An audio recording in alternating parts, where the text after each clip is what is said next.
Assalamualaikum warahmatullahi wabarakatuh. Perkenalkan, nama saya Maulana Dewangga Wisana. NIM saya G00242223. Aslab saya Mas Ikhwan. Kali ini saya akan menjelaskan tentang laporan praktikum saya di blok Sotik 3 tentang sistem pencernaan. Baik, selamat menyaksikan. Jadi untuk yang pertama saya akan menjelaskan tentang lapisan-lapisan yang berada di abdomen ya. Jadi yang pertama itu adalah kulit. Kulit itu yang paling luar, dia ini melekat pada struktur di bawahnya dengan longgar kecuali pada umbilikus. Lalu masuk ke lebih dalamnya lagi ada fascia superficialis. Di sini terdapat dua fascia, yaitu fascia Camper dan juga fascia scarpa. Fascia Camper dan juga fascia scarpa, kedua lapisan ini tuh bersatu ke arah superior, namanya itu fascia superficialis pectoralis. Sedangkan kalau ke arah dorsal itu akan namanya itu fascia superficialis dorsi. Lalu yang ketiga adalah lebih masuk lagi itu namanya fascia profunda. Di fascia profunda ini tuh dia merupakan jaringan ikat yang menutupi muskulus dan terletaknya tepat di bagian ininya ya, di bagian fascia scarpanya. Lalu masuk ke dalam lagi terdapat muskulus. Nanti saya akan jelaskan di slide selanjutnya.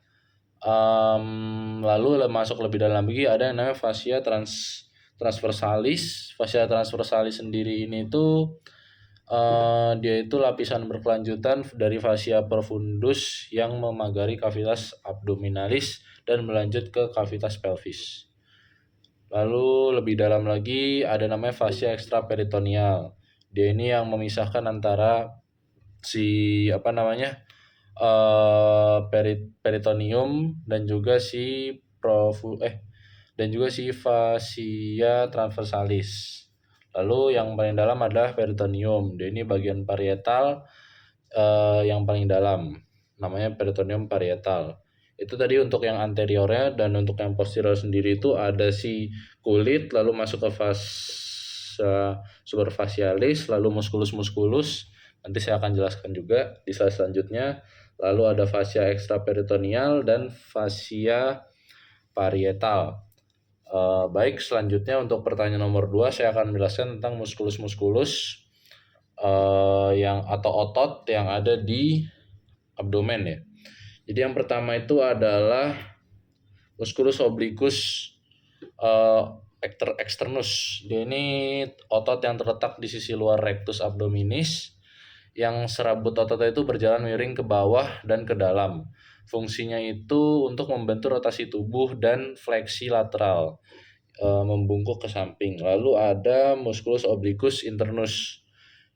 Untuk yang internusnya sendiri itu atau internal, yaitu otot yang terletak di bawah obliquus externus. Serabut ototnya itu berjalan miring ke atas dan ke dalam. Fungsinya itu untuk membantu rotasi tubuh dan fleksi internal. Lalu ada musculus transversus abdominis. Dia ini otot terdalam dari otot perut. Serabut ototnya itu berjalan secara horizontal. Fungsinya mengompresi organ-organ dalam dan meningkatkan tekanan inti abdominal. Lalu itu ada musculus rectus abdominis. Dia itu otot lurus yang terletak di bagian tengah perut, sering disebut six pack karena adanya garis tengah yang membagi otot ini menjadi beberapa bagian. Fungsinya itu membantu fleksi tubuh ke depan dan membungkuk. Untuk di bagian posterior sendiri itu ada beberapa lapisan, 4 lapisan. Lapisan pertama itu ada musculus latissimus dorsi. Yang lapisan kedua tuh ada musculus exterior spinae, dan juga ada lamimus dorsi. Lapisan ketiga itu ada musculus multifidus dan intraspinalis, dan yang lapisan keempatnya itu adalah musculus isopsoas. Lalu lanjut ke pertanyaan yang ketiga. Di sini disuruh menjelaskan untuk struktur penggantung yang menjaga organ pencernaan ya. Di sini saya tuh mendapatkan ada 3, yaitu ada mesenterium, lalu ada ligamen dan juga momentum. Masuk saja ke mesenterium. Mesenterium ini secara definisi dia ini merupakan lipatan peritoneum atau selaput tipis yang melapisi rongga perut. Dia ini fungsinya memberikan suplai ke darah dan saraf ke usus halus, memungkinkan usus halus untuk tetap bergerak bebas namun tetap berada di posisinya. Dan dia itu juga fungsinya menjaga letak organ di lain-lain di dalam rongga perut. Lalu kita masuk ke omentum. Omentum sendiri ini merupakan lipatan peritoneum yang menghubungkan lambung dan organ-organ di perut. Jenisnya itu ada 2, yaitu omentum mayor sama omentum minor. Kalau omentum mayor di sini ya. Omentum mayor itu dia merupakan lipatan besar yang menggantung dari lekungan besar lambung. Kalau omentum minor, dan ini lipatan yang lebih kecil menghubungkan lambung ke hati. Fungsinya juga beda ya. Untuk omentum mayor, dia ini melindungi organ-organ dalam dari trauma. Dia itu juga membantu sistem kekebalan tubuh dengan menghasilkan sel darah putih serta menyimpan lemak. Kalau omentum minor sendiri ini fungsinya untuk menopang lambung, membantu mengalirkan darah ke organ-organ sekitarnya juga.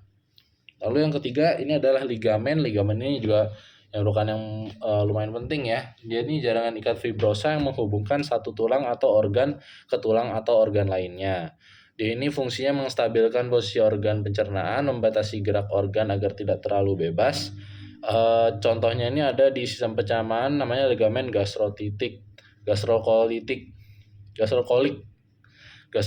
ini dia menghubungkan lambung ke kolon. Lalu ada ligamen hepatoduodenal, dia menghubungkan hati ke duodenum, dan ada banyak juga. Di sini saya lupa masukkan satu lagi, tapi juga dinding abdomen juga termasuk organ yang membantu menjaga tadi ya sistem pencernaan ya, penggantung lah. Fungsinya itu untuk dinding abdomen sendiri memberikan perlindungan fisik kepada organ-organ dalam, membantu mempertahankan tekanan intraabdominal yang optimal, dan otot-otot dinding abdomen ini berkontraksi untuk membantu proses pencernaan seperti defekasi. Selanjutnya saya kali ini akan menjelaskan tentang struktur anatomi dari digestive sistem pencernaan, yaitu yang superior. Dari mulai mulut sampai ke gaster, serta saya akan menjelaskan yang namanya sphincter. Nanti akan saya jelaskan lebih lanjut, dan hubungannya tentang bagaimana saat kita makan all you can eat. Oke, sekarang kita akan masuk ke anatomi mulut, cavum oris. Jadi di mulut sendiri ini ada palatin rape, dia tuh dinding atas, lalu ada yang namanya lidah. Lidah ini ada fungiform, fusiform, filiform, fungiform, sama sublingual. Dia tuh punya namanya taste bud untuk merasakan, dan kalau di fungiform dia ada keratinisasi, atau di fuliform yang pasti ketiga-tiganya itu merupakan di indera di lidah ya, kompartemen bangunan di lidah yang memiliki taste bud. Lalu di sini juga ada namanya palatin tonsil. Dia ini merupakan yang di dalam sini dekat amandel. Ya, dan di mulut itu ada 4 lapisan ya, mukosa, submukosa, muscularis externa, dan juga adventia yang paling luarnya. Mukosanya itu epitelnya squamous kompleks, non kornifikasi ya. Oke, gitu saja untuk mulut. Lanjut kita ke bagian yang nomor 2, yaitu adalah esofagus. Esofagus ini ada 3 pars ya. Yang pertama ini ada pars cervicalis. Pars cervicalis sendiri ini adalah bagian terletak di leher, dimulainya dari krikoid, tulang rawan yang terletak di bawah pita suara. Strukturnya ini terdiri dari otot lurik, yaitu skeletal muscle yang memungkinkan kontrol sukarela saat menelan. Fungsinya bagian ini berperan dalam memulai gerakan menelan dan memastikan bahwa makanan atau cairan masuk ke saluran pencernaan. Lalu di sini ada yang namanya constrictio atau penyempitan, namanya constrictio pharyngoesophageal. Ini adalah penyempitan di ujung atas esofagus di sekitar persimpangan antara faring dan esofagus. Fungsinya itu memastikan bahwa makanan dan cairan masuk ke esofagus, bukan ke tenggorokan. Lalu yang di bawahnya ini ada yang namanya upper dan middle thoracic esophagus. Kita namanya pars thoracalis. Terletaknya di VT2 sampai VT10. Lokasinya terletak di dalam rongga dada, itu toraks, makanya namanya thoracalis, pars thoracalis. Struktur ini terdiri dari campuran otot lurik di bagian atas dan otot polos atau smooth muscle di bagian bawah. Memiliki lapisan mukosa yang berfungsi melindungi dinding esofagus dari yang ini ya tadi ya. Lalu kita lanjut saja ke pars abdominalis. Ini yang di bawah ya. Kenapa sih namanya pars abdominalis? Karena tuh dia itu terletaknya di rongga abdomen, makanya namanya pars abdominalis. Ini letaknya di VT10 sampai VT11. Strukturnya terdiri dari otot polos. Fungsinya ya untuk sebagai saluran terakhir ya makanan dan cairan sebelum masuk ke lambung. Ada tadi untuk di pars thoracalis itu ada thoracic, itu ada namanya penyempitan juga, namanya itu consistio partis thoracicae. Penyempitan ini terjadi di bagian tengah esofagus ya, yang di tengah. Kalau yang di lapisan kalau di abdominalis itu ada namanya constrictio juga, namanya constrictio praenica. Ini terjadi di mana esofagus melewati diafragma. Oke, lalu lanjut ke lapisan-lapisan yang ada di esofagus. Sama ya sebenarnya, untuk mulut, esofagus, lambung itu ya mukosa, submukosa, muscularis externa, dan juga adventia. Yang beda ya epitelnya. Kalau mulut itu tadi kan mukosanya squamous kompleks cornifikasi. Kalau esofagus coroner simplex. Nah, lalu untuk di lapisan submukosa yang terdiri ini tuh sendiri ada namanya muscularis saraf muscularis externa. Kalau di muscularis externanya ada namanya saraf plexus auerbach. Lalu di bagian adventianya itu lapisan terluar ya, terdiri dari jaringan ikat, ada lemak juga di situ. Dan ini struktur sekitarnya tuh di leher dan dada. Lanjut kita ke gaster. Ya, gaster. Langsung aja gaster ada 5 ya. Cardia, fundus, pylorus, antrum. Langsung aja kita ke bagian kardia. Kardia ini terletak di bagian atas lambung. Terdapat tepat di bawah persimpangan esofagus dan lambung. Fungsinya menyediakan jalan masuk makanan dari esofagus ke dalam lambung. Lalu ada fundus. Fundus nih lokasinya itu bagian atas melengkung dari lambung di bawah diafragma. Fungsinya menyimpan udara dan gas yang tertelan bersama makanan. Terus korpus ini badan lambung, lokasinya bagian tengah dan terbesar dari lambung. Fungsinya tempat utama terjadi pencernaan mekanik dan kimiawi dengan bantuan enzim dan juga asam lambung kimiawi. Lalu ada pylorus. Pylorus ini bagian terakhir sebelum masuk ke duodenum. Iya, dia ini menghubungkan lambung dengan duodenum ya. Fungsinya mengontrol pelepa, cimi atau feses. Oke, tadi kan saya juga akan membahas tentang sphincter. Sphincter itu apa sih? Kita juga bingung sphincter itu apa. Jadi sphincter ini adalah otot melingkar yang berfungsi seperti katup mengontrol aliran zat dalam tubuh dalam sistem pencernaan. Beberapa sphincter penting antara lain yang sudah saya tulis di sini ada upper esophageal sphincter, lower esophageal sphincter, pylori sphincter, ileocecal valve, dan juga anal sphincter. Fungsinya satu-satu. Dari upper, dia itu mengontrol makanan dari mulut ke kerongkongan. Kalau lower, dia itu mengontrol mencegah asam lambung naik ke kerongkongan. Kalau pyloric sphincter itu mengontrol aliran makanan dari lambung ke usus 12 jari. Lalu yang terakhir adalah ileocecal valve, dia itu memisahkan usus halus dan usus besar. Bagaimana mekanisme saat kita makan all you can eat dengan sphincter ini ya? Jadi saat kita makan all you can eat, tubuh kita kan berusaha menyesuaikan diri dengan asupan makanan yang berlebihan. Beberapa hal yang terjadi ini alurnya ya. Satu, dia itu peningkatan sekresi asam lambung. Karena kenapa? Ya karena untuk mencerna makanan yang lebih banyak. Lalu ada perlambatan pergerakan makanan karena tubuh mencoba mengelola makanan secara lebih efisien. Lalu ada pelebaran lambung. Kenapa melebar? Karena menampung makanan dalam jumlah besar, makanya otomatis melebar. Lalu ada peningkatan produksi hormon seperti ghrelin dan leptin, yaitu merangsang nafsu makan dan juga menekan nafsu makan. Itu fungsi untuk mengatur asupan. Ya, seperti itu. Baik, untuk pertanyaan nomor 3, slide ketiga dari laprak ini, saya akan memulai dengan perbedaan dari jejunum dan ileum ya. Jadi nanti ada 3 pertanyaan. Ini pertanyaan pertama adalah perbedaan antara jejunum dan ileum. Oke, jadi kita mulai dari lokasi dulu lah ya. Jadi untuk jejunum sendiri itu terletak di bagian tengah usus halus, yaitu setelah duodenum. Jadi jejunum, duodenum setelah jejunum. Tadi dari gaster masuk ke duodenum, makanan masuk ke jejunum. Kalau ileum dia itu merupakan bagian akhir.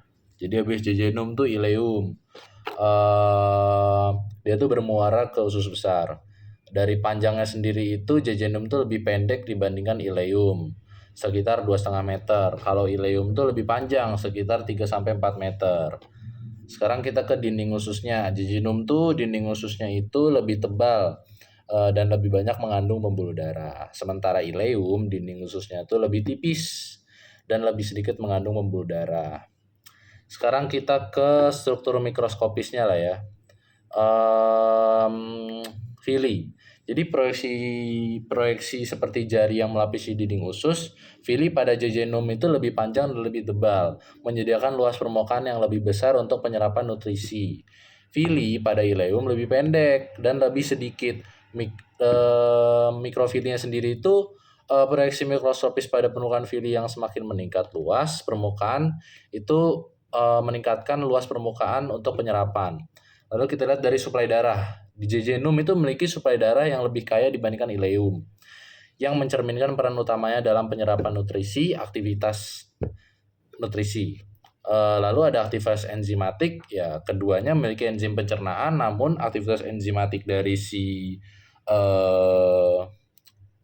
jejunum itu lebih tinggi. Oke, saya kira cukup bagian ini. Kita lanjut ke bagian kolon. Kolon ini usus besar. Jadi kali ini saya akan menjelaskan tentang apa aja sih yang ada di kolon dan mungkin nanti klinisnya juga saya akan menyerempet sedikit. Kita mulai dari apa ya? Kita mulai dari kolon ascendent.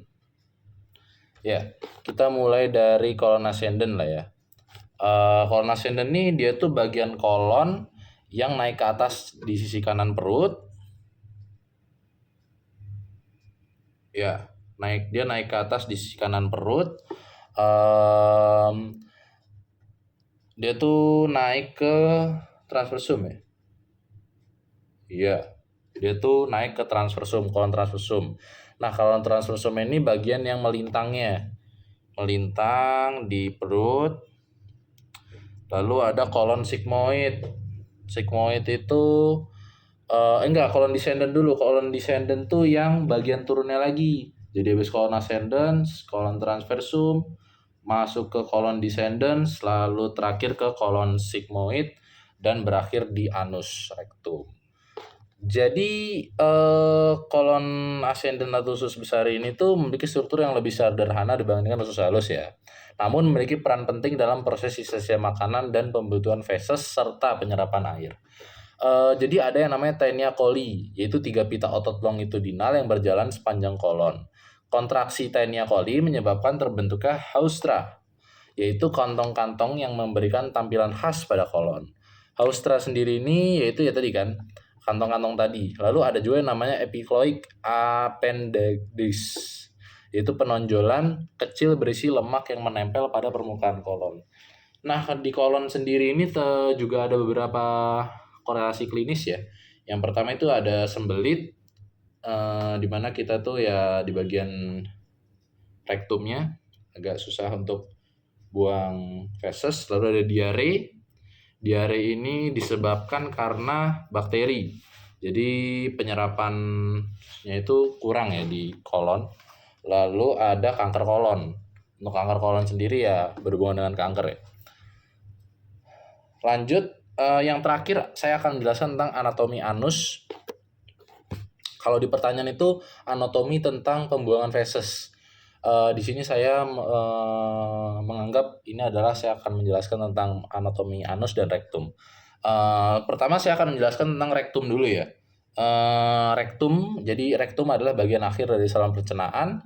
Jadi setelah dari tadi mulut, terus esofagus, habis itu kita ke gaster, duodenum, ileum, lalu ke kolon, lalu ke anus. Ini udah paling terakhir. Dia itu sebelum dikeluarkan dari tubuh ya. Dinding rektum ini mengandung otot-otot yang berkontraksi untuk mengeluarkan feses. Lalu anus itu bagian paling ujungnya. Dia tuh fungsinya untuk jalan keluar feses. Terdapat otot sphincter internal dan eksternal yang mengontrol pembukaan dan penutupan anus. Otot sphincter internal bekerja secara tidak sadar. Nah, sedangkan otot sphincter eksternal bekerja secara sadar. Sekarang saya akan menjelaskan tentang fungsi utamanya ya. Fungsi utamanya sendiri itu anus dan rektum itu berfungsi sebagai tempat penyimpanan sementara feses sebelum dikeluarkan. Lalu ada fungsi itu untuk mengeluarkan feses, membantu pengeluaran feses, dan mencegah inkontinesia, yaitu otot sphincter membantu mencegah keluar feses secara tidak sadar. Lalu saya akan menjelaskan tentang lanjut sedikit tentang rektum ya. Di rektum ini ada namanya ampula rekti. Jadi dia itu bagian distal rektum yang berfungsi sebagai reservoir feses sementara. Lalu ada yang namanya columna rectalis. Columna rectalis nih lanjut sedikit tentang rektum. Di rektum juga terdapat yang namanya ampula rekti. Ampula rekti ini bagian distal rektum yang berfungsi sebagai reservoir sementara. Lalu ada yang namanya columna rectalis, yaitu lipatan mukosa di dalam rektum yang membentuk sinus rectalis. Sinus rectalis ini membantu menahan feses. Lalu ada katup rektum. Katup rektum ini dia itu mekanisme yang mencegah feses kembali ke kolon. Untuk anus, dia itu ada yang namanya canalis analis, yaitu bagian anus yang dilapisi oleh kulit. Lalu ada garis anorektal, yaitu batas antara mukosa rektum dan kulit anus. Serta ada yang namanya otot sphincter internal dan juga eksternal. Dia ini otot yang bekerja untuk mengontrol defekasi. Saya kira sudah sekian. Saya sudah menjelaskan tentang anus dan rektum. Demikian juga telah selesai tentang laporan anatomi 1.3 sistema digestivus. Terima kasih telah menyaksikan. Nama saya Angga, pamit undur diri. Wabillahi taufiq walhidayah. Wassalamualaikum warahmatullahi wabarakatuh.